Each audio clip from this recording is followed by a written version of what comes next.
Muhammad Sallallahu Alaihi Wasallam, lelaki penggenggam hujan. Bab 14. Perempuan suci. Mekah 610 Masehi. Ketukan keras di pintu, mendera-dera.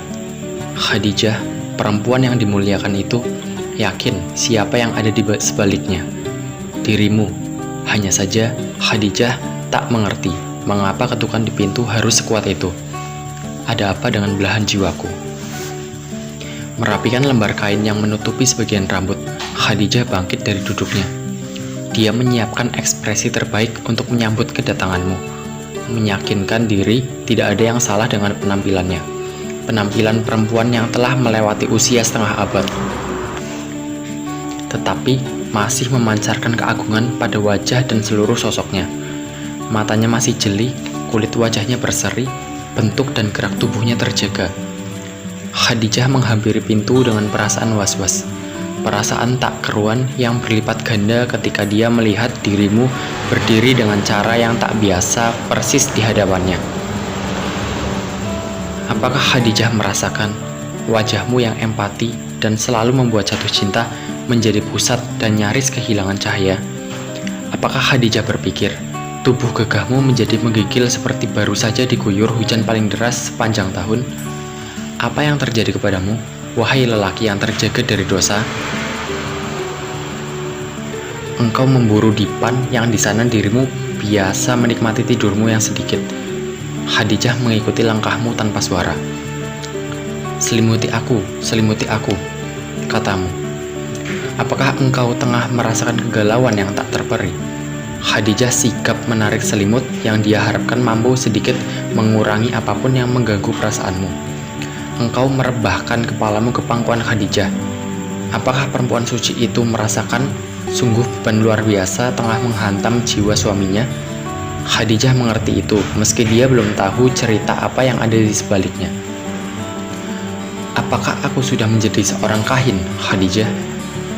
Engkau menatap Khadijah. Pandanganmu bertemu dalam posisi yang romantis.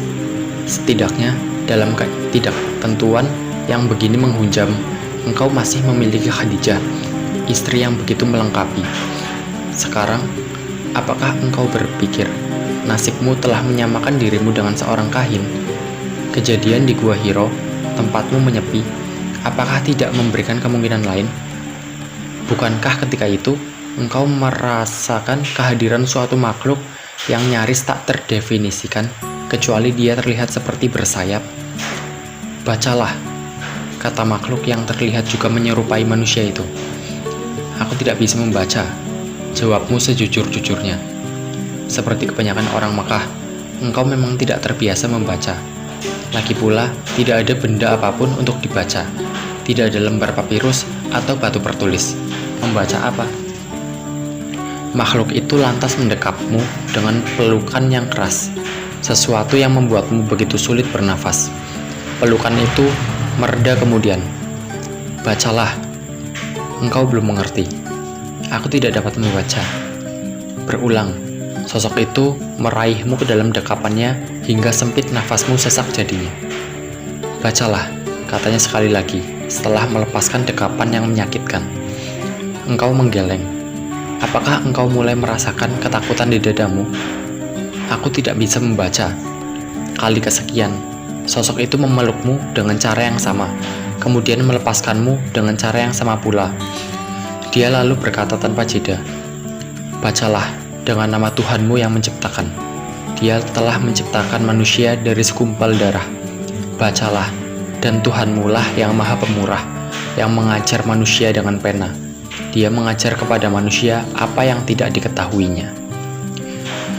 Engkau kali ini tidak sanggup menolak, kecuali melafalkan kata-kata itu mengikuti kehendak makhluk yang tidak engkau kenal. Bukan membaca, melainkan melafalkan kalimat yang dimulai dari kata perintah, bacalah. Kata-kata itu seperti menghunjam ke dadamu. Apakah itu terasa begitu menyakitkan dan menakutkan? Apakah itu yang membuatmu mulai berpikir engkau bernasib sama dengan para penyair yang terilhami oleh jin? Setelah mengucapkan serangkaian kalimat itu, engkau buru-buru berlari meninggalkan sosok yang membuatmu gemetaran itu. Berlari ke luar gua, menuruni tebing dengan tergesa-gesa. Wahai Muhammad, engkau utusan Allah dan aku Jibril. Engkau menengadah. Apakah ini benar atau ilusi? Bukankah engkau merasa melihat sosok di gua tadi kini telah membentangi angkasa, sesuatu yang terlihat seperti sayap? Engkau terpaku sesaat. Wahai Muhammad, engkau Rasulullah dan aku Jibril. Apakah engkau ingin mendebat pandanganmu sendiri, melawan apa yang tertangkap oleh indera penglihatanmu sendiri? Engkau memalingkan wajahmu dari sosok itu, tapi tak berhasil kabur darinya.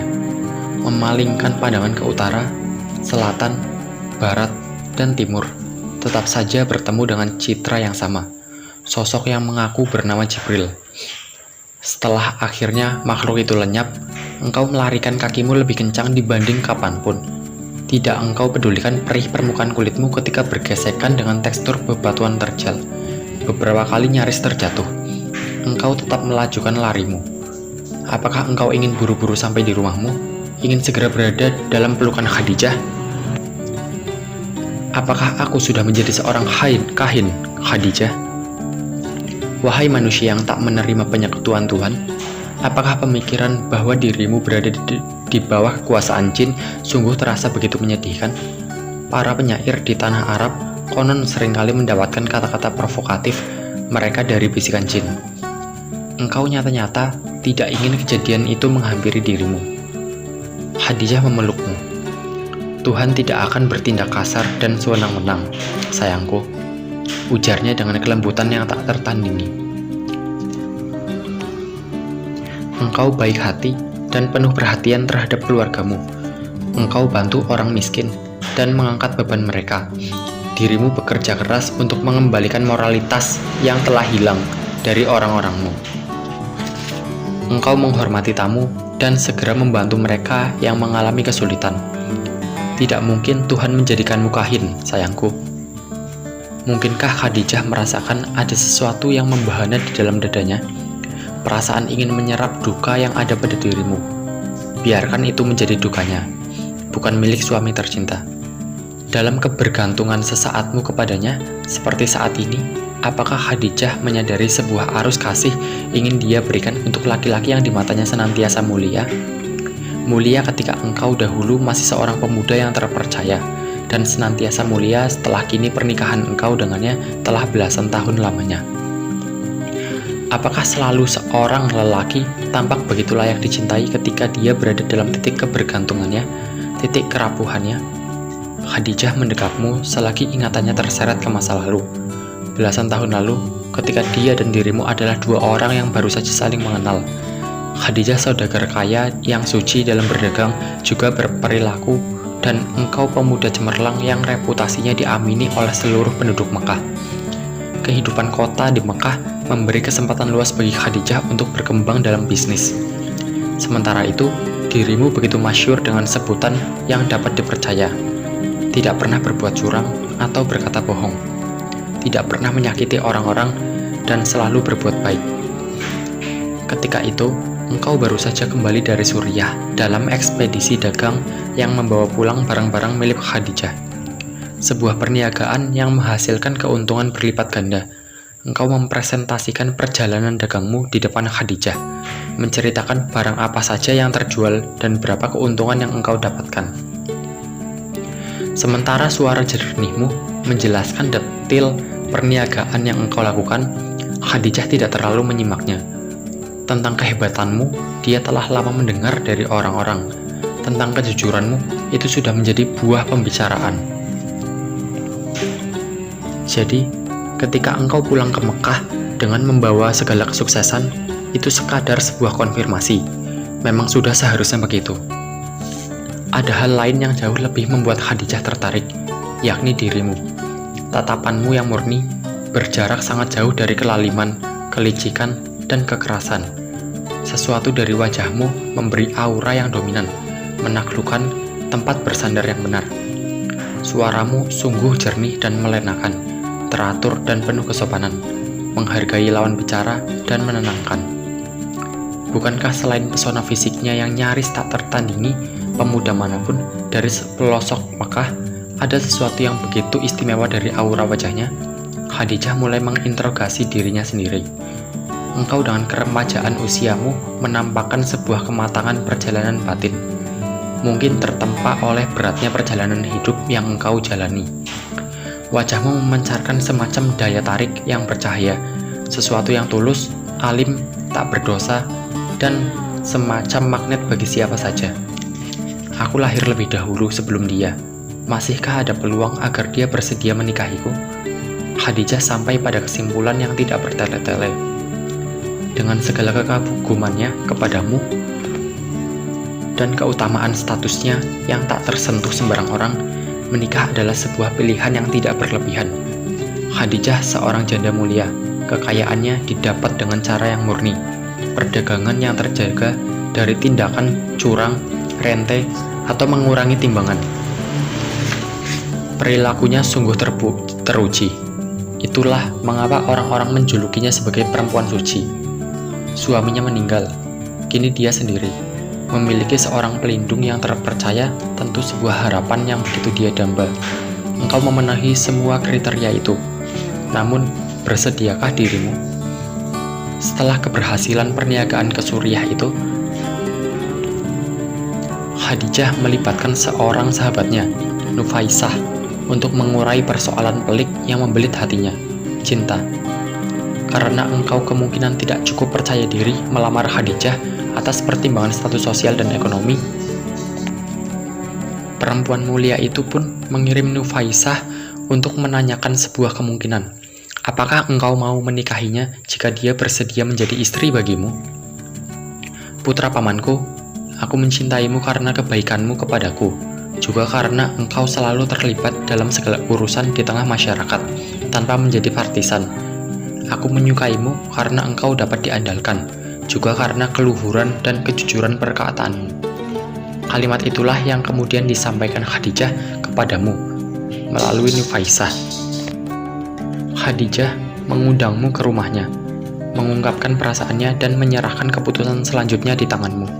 Menyempurnakan harapan Khadijah, engkau menerima tawarannya. Pernikahan suci akhirnya benar-benar terjadi. Abi Tholib, paman yang mengasuhmu sepeninggal kakekmu, Abdul Muthalib, begitu antusias dengan rencana pernikahan itu. Bukankah dia adalah pamanmu yang demikian istimewa, laki-laki yang engkau hormati pada masa perang maupun damai, pembimbing dan pelindungmu dari kecil? Dia mencintaimu melebihi kecintaannya terhadap dirinya sendiri. Ingatkah engkau ketika dia buru-buru membawamu pulang dari Busro setelah seorang pendeta bernama Bahira menerangkan sebuah nubuat mengenai masa depanmu? Dia begitu melindungimu sejak dulu. Sekarang dia berusaha mempersiapkan segala keperluan pernikahanmu dengan sempurna. Dia mengeluarkan semua peninggalan dan benda-benda bersejarah generasi pendahulu. Salah satunya tongkat Abdul Muthalib yang terkenal. Kakekmu itu pemimpin Bani Hashim yang sangat disegani. Pada pernikahanmu, engkau mengenakan jubah dan menggenggam tongkat bersejarah miliknya. Abi Tholib meletakkan serban hitam lambang kaumnya di kepalamu. Dia juga menyematkan cincin akik hijau di jarimu. Cincin itu dahulu milik Hashim bin Abdi Manaf bin Qusay. Engkau menunggangi seekor kuda gegah diarak sejumlah pemuda yang menghunus pedang, meninggalkan kediaman Abi Tholib menuju rumah Khadijah. Rumah Khadijah demikian gemerlap. 7 lilin menyala di dalam setiap lampion yang bertebaran di penjuru ruangan. Lampion-lampion itu digantung pada rantai-rantai emas. Rantai-rantai berkilau yang dipasang kokoh pada langit-langit rumah. Para tamu mulai berdatangan menjelang petang. Mereka berjalan melalui pintu gerbang tinggi menuju rumah gedung persegi panjang. Atapnya berwarna emas. Para tamu itu kemudian duduk nyaman di atas permadani-permadani berkualitas terbaik yang digelar memanjang. Para pembantu Khadijah tampil mengesankan hari itu. Para laki-laki mengenakan serban yang berkerap-kerlip oleh hiasan keemasan, tunik berwarna kuning cemerlang, dan ikat pinggang hitam. kucir berwarna pelangi menempel pada serban-serban itu. Sementara itu, perempuannya mengenakan kostum warna-warni dengan kerlap-kerlip keemasan pada pakaian mereka. Lingkaran bersinar kemilau menghiasi kepala mereka. Rambut para perempuan itu menjuntai hingga ke pinggang, berhias untaian mutiara dan kristal. Kamar pengantin disiapkan dengan demikian teliti dan gemerlap. Kain sutra dan brokat digantungkan di berbagai tempat. Dinding-dinding kamar dihiasi tirai-tirai. Lantai tertutup oleh beleduk putih. Wangi dupa mengeluarkan aroma yang membuat relaks. Dupa itu diletakkan pada guci-guci yang terbuat dari perak yang dihiasi dengan permata berlian, safir biru, dan rubi merah delima. Ingatkah engkau betapa memesonanya Khadijah ketika itu? Dia duduk di atas pelaminan beralaskan kain bersulam indah. Mahkota bertatahkan emas dan berlian dia kenakan. Gaun merah tua dan sedikit aksen hijau ditaburi kancing-kancing emas dan tempelan mutiara dan zamrud. Dua orang perempuan belia mendampinginya. Masing-masing mengenakan gaun sutra, mahkota emas, dan sepatu bertatah permata.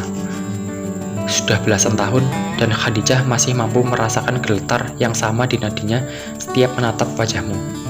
Cahaya di wajahnya tak lantas pudar oleh usia dan segala perjalanan waktu yang melelahkan. Khadijah menemukan dirinya jatuh cinta lagi terhadap lelaki yang sama, dirimu. Semakin dalam, semakin tak terbilang. Bahkan setelah perjalanan waktu itu, memungkinkan dia dan engkau memiliki 2 anak laki-laki dan 4 perempuan. Qasim si sulung yang meninggal sewaktu kecil, disusul Zainab, Ruqayyah, Kulsum, Fatimah, dan seorang lelaki kecil yang juga meninggal sebelum tumbuh menjadi remaja yang gembira.